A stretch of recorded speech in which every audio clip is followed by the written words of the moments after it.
Olá, boa noite. O Notícias em Debate de hoje vai falar sobre histórias de superação. E sobre isso a gente vai conversar com a cirurgiã dentista, doutora Rose Marques. Boa noite, doutora, bem-vinda. Boa noite, Roberta. Obrigada pelo convite.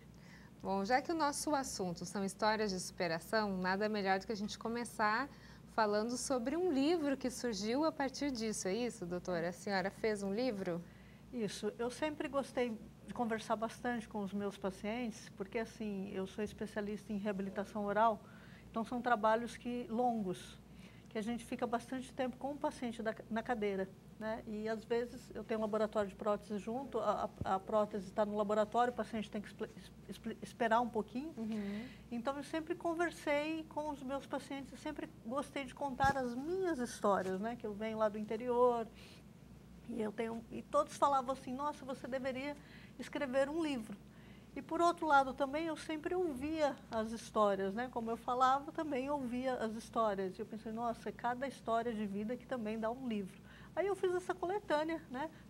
Selecionei essas 10 histórias e fiz esse livro que ficou bem bacana. São 10 personagens, 10 pessoas aqui da Sociedade Santista, que na verdade são seus pacientes. São 10 histórias verídicas, são histórias reais, né? Então, assim, é muito bacana, né? Porque essa juventude de agora pode se espelhar neles, né? Eu falo isso para o meu filho, né? Eu gostaria que meu filho usasse essas pessoas como modelo de vida e modelo de superação, né?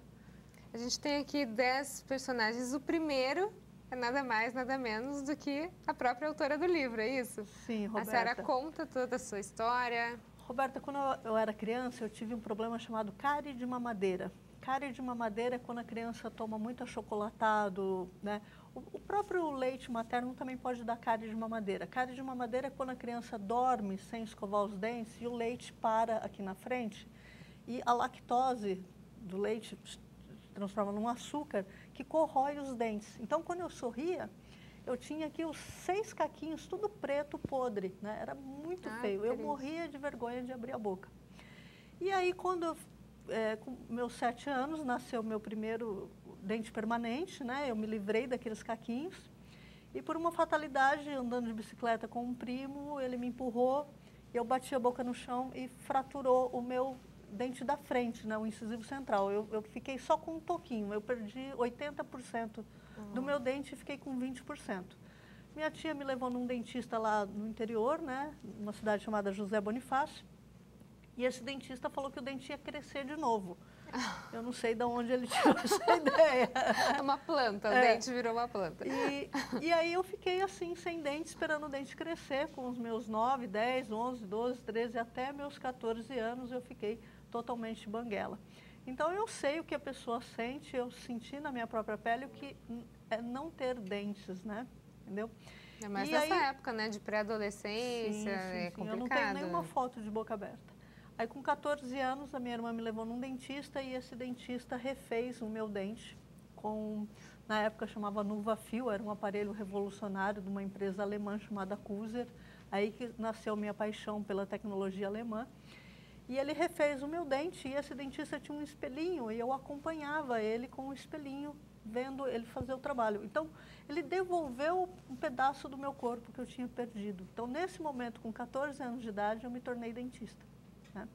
Só que não foi... Nasceu a vocação ali. Isso, eu fiquei encantada, né? Assim, foi um dia muito feliz na minha vida. E é o que eu faço hoje, né? Eu brinco que eu não posso ver ninguém sem dente, que eu quero logo resolver. Mas não foi fácil, né? Porque na época que eu fui fazer faculdade, meu pai era leiteiro e não tinha condições financeiras de pagar a faculdade, era uma faculdade particular, né? Então eu não tinha dinheiro para comprar os instrumentais e os materiais odontológicos e os livros.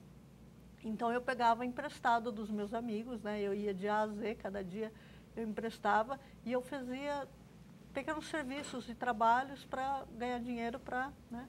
E meu pai, um batalhador, ele vendia areia do rio, ele encostava um caminhãozinho velho que ele tinha e enchia com areia do rio e vendia areia nas construções para mandar o dinheiro para eu fazer a faculdade de odontologia.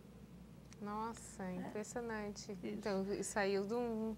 Isso. É uma história linda, né? Outra curiosidade, né? Tem mais no livro aí, mas assim, o meu primeiro carro, eu queria muito ter um carro, né, na faculdade, porque eu morava 7 quilômetros de distância, e todo dentista tem que carregar malas muito pesadas, né, com aqueles instrumentos, aquilo tudo muito pesado, né, e eu tinha que carregar essas coisas, gesso, né, e eu precisava de um carro, eu queria muito um Fusca, era meu sonho ter um Fusca. E aí eu comecei a trabalhar improvisado dentro do meu quarto, lá em Doverlândia. Meu pai morava numa cidade do interior de Goiás, que tinha 4.000 habitantes, que chamava Doverlândia, Goiás. E eu arrastei a minha cama, pus o colchão atrás do guarda-roupa e pus uma cadeira de dentista no meio do meu quarto e comecei a atender a população antes de estar formada. Com 19 anos de idade, eu comecei a trabalhar, né? Trabalho voluntário? Não, eu ganhava? Sim, eu cobrava, porque na cidade não tinha dentista, então por pior que eu fizesse já era alguma coisa. Uhum. E aí eu pedi ajuda para os meus professores, que eu não sabia, eu pegava o telefone, telefonava e perguntava como que eu deveria agir, né? E assim, depois, quando eu me formei, o meu consultório já estava lotado, eu já tinha uma população inteira me esperando. Uma cidade inteira. Isso. Quer dizer, você correu muito atrás dos seus sonhos, né? Acho que um sonho de infância, que é ter o próprio dente perfeito, foi atrás disso e isso motivou você a fazer isso nos outros. Mas assim, eu sempre carreguei essa marca do sorriso nos meus dentes, né? Porque mesmo o dentista tendo recuperado o meu dente, ficava o sinal e meus dentes eram muito manchados por causa de um remédio chamado tetraciclina. E eu nunca tive um sorriso bonito, né? Tentei usar aparelho várias vezes, né? E eu girava o dente e ele voltava. E aí, finalmente, eu consegui resolver com esse sistema chamado lente de contato. Então, eu fiz 12 lentes de contato no meu sorriso. E aí, eu achei que meu sorriso ficou tão bonito que eu tive essa presunção de colocar o meu sorriso na capa do livro. Que eu falei assim, né? Para aquela menininha feia lá do interior, que era banguela, agora eu tenho um sorriso que eu posso pôr na capa de um livro. Agora, você tocou num assunto que é a novidade agora, que é a questão da lente de contato para dentes, é isso? Todo mundo sempre ouviu falar muito da lente de contato de olho, que é a mais comum, né? Agora os dentistas também fazem lente de contato. Como que funciona? Roberto, é o seguinte, o paciente vem, por exemplo, numa segunda-feira no meu consultório, o paciente que está infeliz com o seu sorriso, por exemplo, ou porque está amarelado, ou porque é muito pequeno, ou porque tem um espaço entre os dentes, ou porque são tortos, ou porque é muito diferente as cores, né? A pessoa não está satisfeita com o seu sorriso, né? Seja por um problema muito pequenininho, ou seja por um problema muito grande. Nós escaneamos essa boca, né? E é recriado um sorriso chamado design digital do sorriso. Esse sorriso é feito em terceira dimensão na tela do computador, né? E aí tem uma máquina com uma impressora 3D que fabrica esse novo sorriso. Então, hoje, qualquer um pode ter o sorriso perfeito e isso fica pronto em 5 dias. Nossa, então, se a pessoa... E o custo desse sorriso? É alto? Não, é muito variável. Hoje nem tanto. No passado era bem mais, né? Mas agora já tá melhorando bastante. Agora, essa técnica, ela veio de algumas outras que você já pesquisou em anos anteriores, né? A gente vai falar um pouquinho delas no próximo bloco. Notícias em Debate volta em instantes. Até já.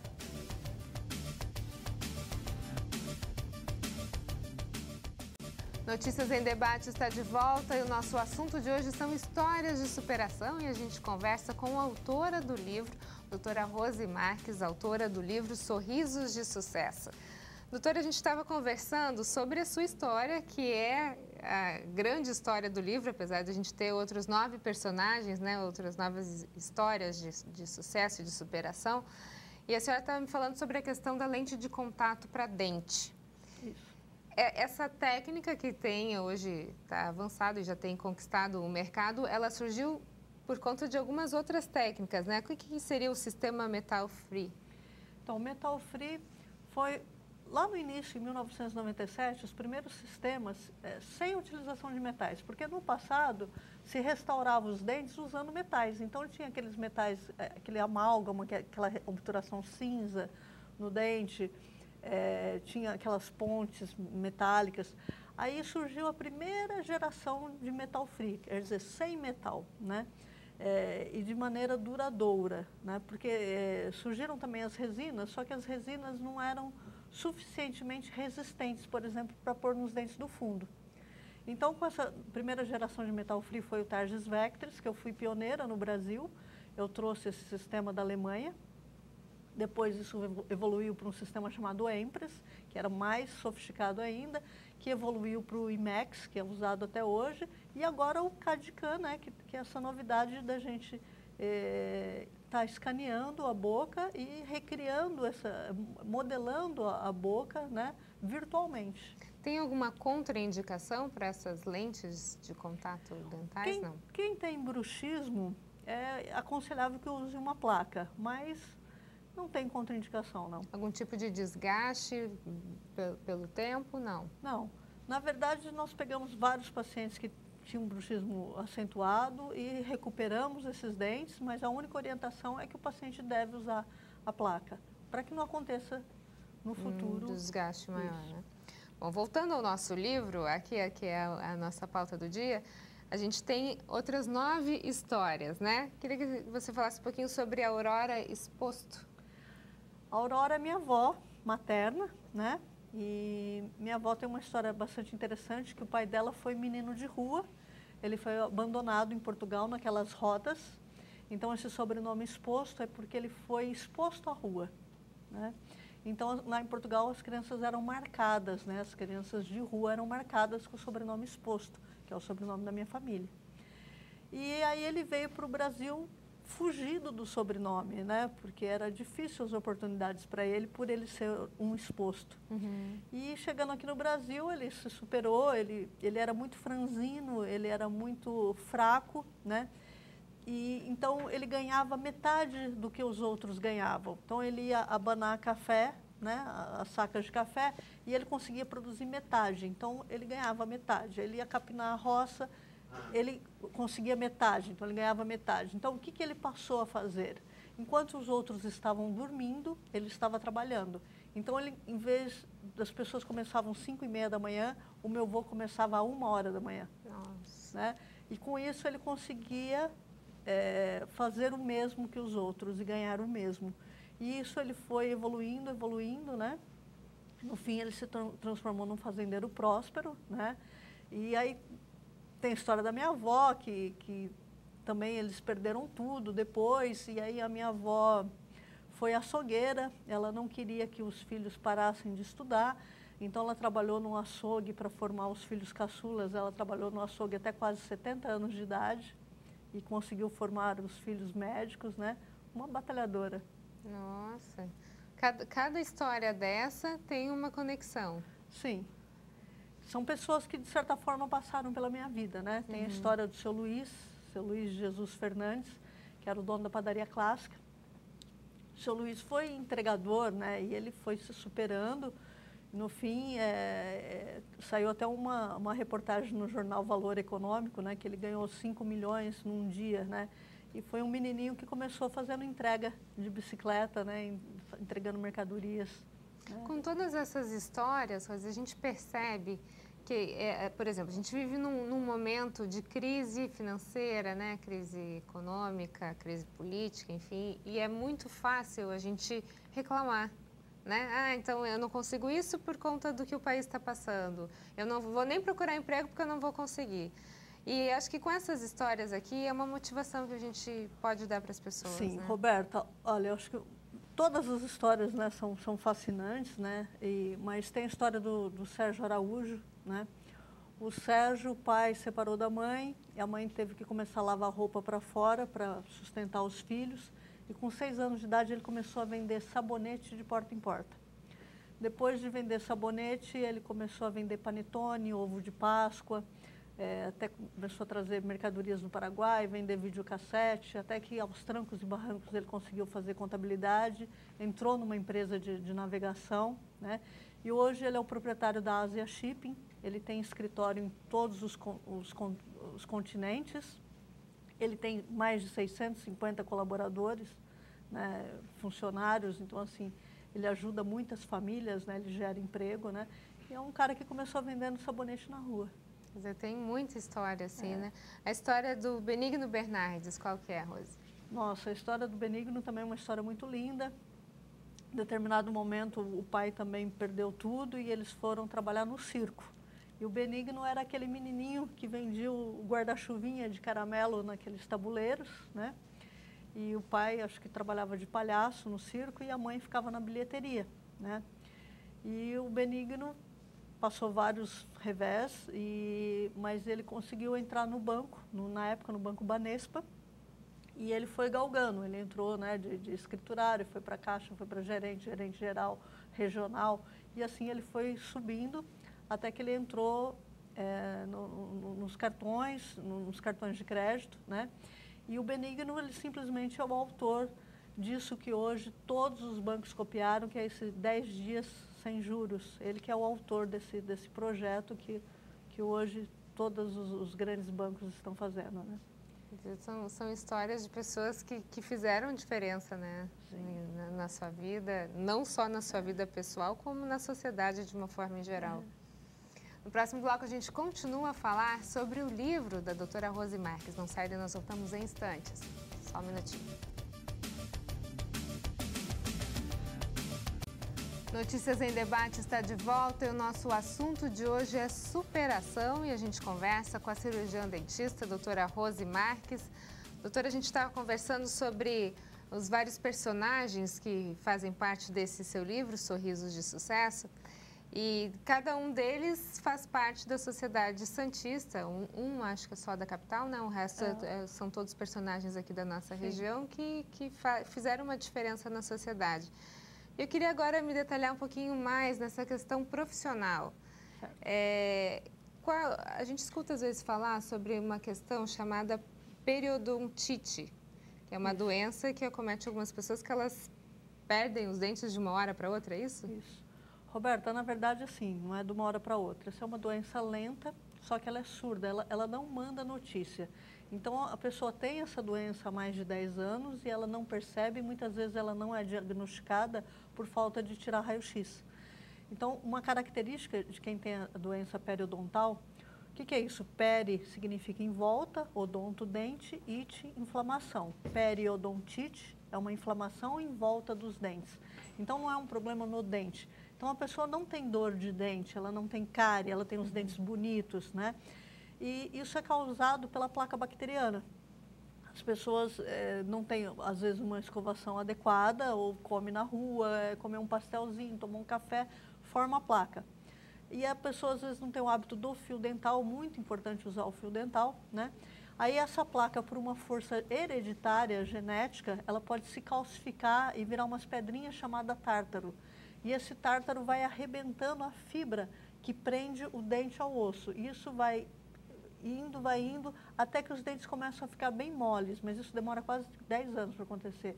Aí os dentes ficam mole e começam a cair espontaneamente. Mas tem algum sinal que a pessoa, claro, a pessoa que não vai no dentista, ela não consegue perceber isso porque ela não sente dor? Roberta, sinal, às vezes, mau hálito, às vezes, tem gente que não tem sinal nenhum.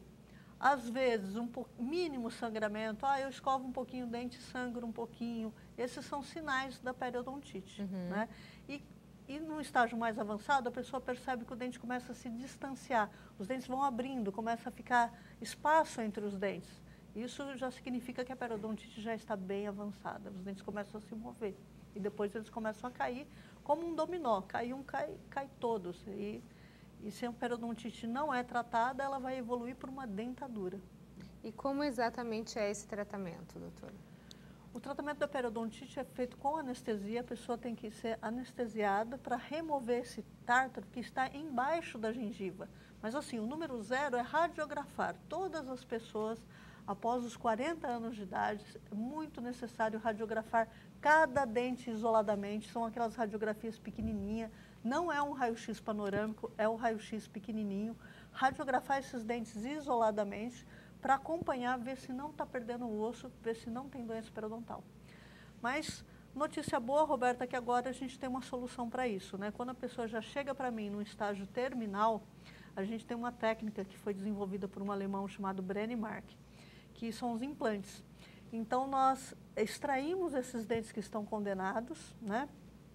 E colocamos implantes, que são parafusinhos de titânio, moldamos essa pessoa, trabalhamos a noite toda no laboratório, né? Eu tenho uma equipe de 16 funcionários e no outro dia a pessoa já está com os dentes prontos, firmes e fixos e sadios sem a doença.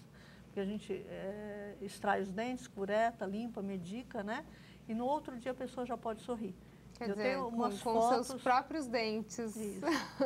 Não é uma dentadura, é diferente da dentadura. São dentes fixos, né? Existe chance dessa doença voltar? Não. Sim, se a pessoa não higienizar os implantes, e se a pessoa fumar também, o fumante é um agravante muito grande, né? Quem fuma, a doença periodontal é muito mais rápida. Então, se a pessoa não cuidar dos seus implantes, também pode desenvolver o tártaro nos implantes. Lógico que de uma maneira muito mais lenta e a muito, muito longo prazo, mas também o tártaro pode se desenvolver nos implantes, sim. Agora, você falou que isso tem um fator genético muito forte, né? Quer Sim. dizer que uma pessoa da família apresentando, existe grandes chances do restante apresentar. Roberta, às vezes eu atendo a avó, o filho e o neto, todos doentes periodontal. Não tem idade. Não tem idade. Olha, eu peguei um paciente com 25 anos perdendo todos os dentes da boca. Nossa. Olha, eu não sei o que está acontecendo, que agora ela está parecendo muito mais jovem. Era muito comum a gente diagnosticar assim com 50, 60 anos. Mas agora os jovens também, parece que ela acelerou, né? Está mais rápido. Alguma coisa a ver com a alimentação, doutora? Ah, provavelmente, né? Mas existe algum alimento que não seja indicado para quem tem esse tipo de doença? Não, é o cigarro, né? Só o cigarro que não é indicado. Mas todos os alimentos dão placa bacteriana, qualquer alimento. O açúcar, talvez um pouco mais. Mas tudo que você põe na boca, seja orgânico, seja qualquer alimento que você pôr na boca, vai formar a placa bacteriana que pode endurecer e virar o tártaro. Então, assim, todas as pessoas antes de dormir, é imprescindível usar o fio dental. O mais importante, a arma mais importante contra a doença periodontal é o fio dental. Mesmo que não use durante o dia, antes de dormir é o mais importante. É a escovação mais importante também, né?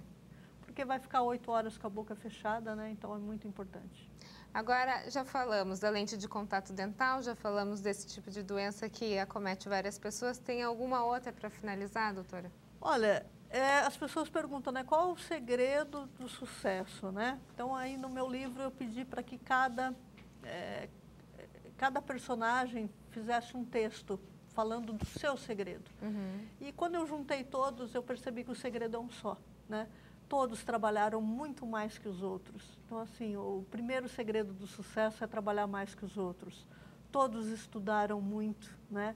Muita garra, muita luta, né? E para nenhum deles foi fácil, né? Então, acho que é isso. O segredo do sucesso é muita garra.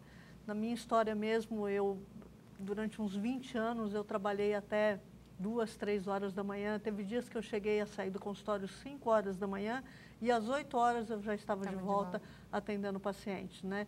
Então, nesses meus 25 anos de carreira, que eu estou comemorando agora, eu atendi 6.700 pessoas, onde eu fiz mais de 45 mil dentes. Haja dente, hein, doutora? Muito obrigada pelas suas informações, pela sua participação. Muito obrigada. Notícias em Debate fica por aqui. Uma ótima noite para você. Até mais.